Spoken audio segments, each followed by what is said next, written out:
treat theme for you people. And on the last birthday I ever had in Chicago, I had people over and I read a poem that appears in this book. I've only read it there once. It's really long, so I'm going to try to shorten it up for you because I've never shared this with anyone else. And it was on my birthday, on the last birthday I was in Chicago, and it is called Time, Time, Time, See What's Become of Me. The world now relies on their Cesium-synced watches so that we can be on time for every single minute, minute, all-encompassing detail of our little existences so we don't miss a thing. Can't let that happen.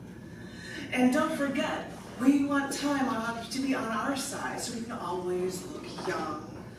My husband took a photo of us from his smartphone from his birthday, and he uploaded this to his phone app it would actually guess our ages.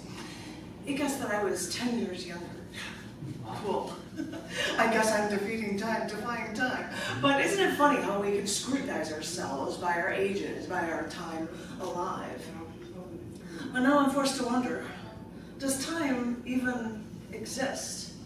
I mean, I know we all tune our timepieces to stay on time with the rest of the world, but our Earth's magnetic field affects how time exists for people. I mean, GPS satellites, because they are farther away from Earth's gravitational pull and us land dwellers, we adjust the satellite's time from space so it aligns with what us Earth dwellers actually know. So a ton of people put a ton of work and a ton of time into calculating time.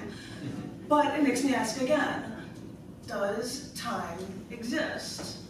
Or is it something that we just make up to help us through our little lives? So I'll ask it to you this way. What is time? Tricky question, isn't it?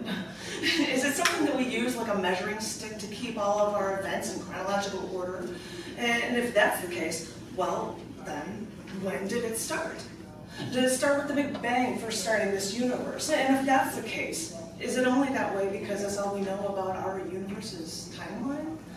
I mean, does time exist if there's no one around to actually see it? And how do you even see time anyway? I know scientists talk about the 4 dimensions in our universe, 3 spatial dimensions and time. But when I can look around me and I can see far away and I can see up close and I can see above and below me and I can see all of these things. But time, this elusive time thing, it seems like the only thing that I can see from time is one moment at a time. And now scientists say that there is no time, but a single continuum called space-time. Oh, now you people are messing with my dimensions. Because now that I wonder about what time really means, the more mysterious it becomes. Maybe we should value every moment as it comes. Or maybe we should check our watches and turn off our cell phones and refresh ourselves so that we could live in the moment.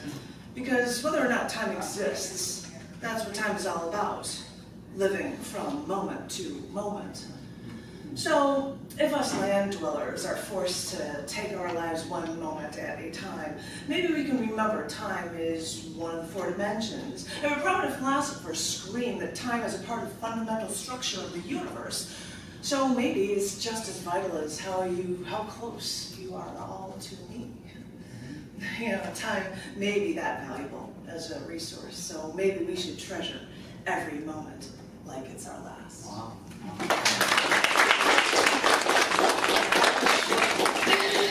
Thank you very much. So there is my poem reference for you. But because I have been writing poems daily, I've been trying to come up with things, and St. Patrick's Day happened between, and so I wrote something about St. Patrick's Day on St. Patrick's Day, which is in this past week, so I'm going to share it with you before it's too late. This is called Once They Were Moved to This Foreign Land. For those not knowing the ways of the Catholic Church, know that people become saints based on their lifetime deeds, not necessarily because of visions they may have had while fasting and only allowed to drink alcohol.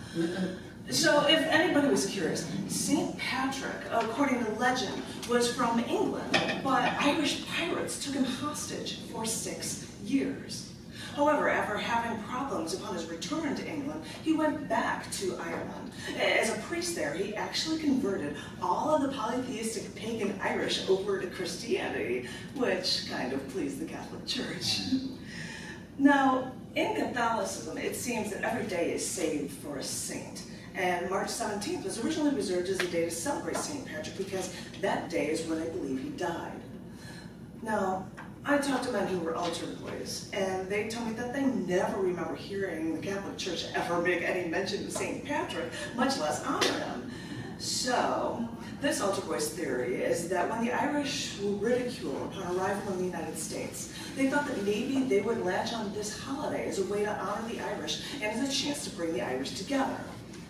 Now, since some may possibly say that the Irish have a penchant for drinking, this holiday really caught on as a way to celebrate way too much here in the U.S.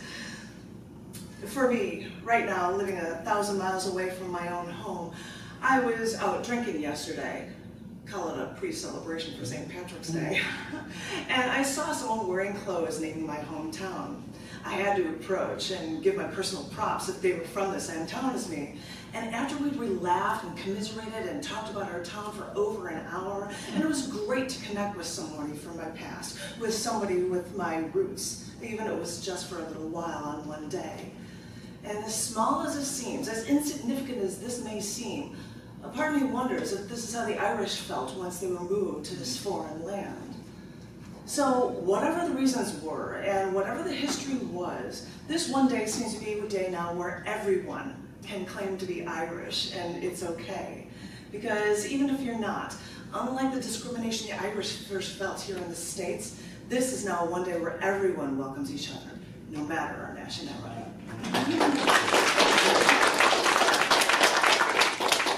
And I have another holiday for you. I wrote this one on the 12th, written on National Alfred Hitchcock Day. And this is, and I just love the title, Vanishing Psycho in the Rear Window.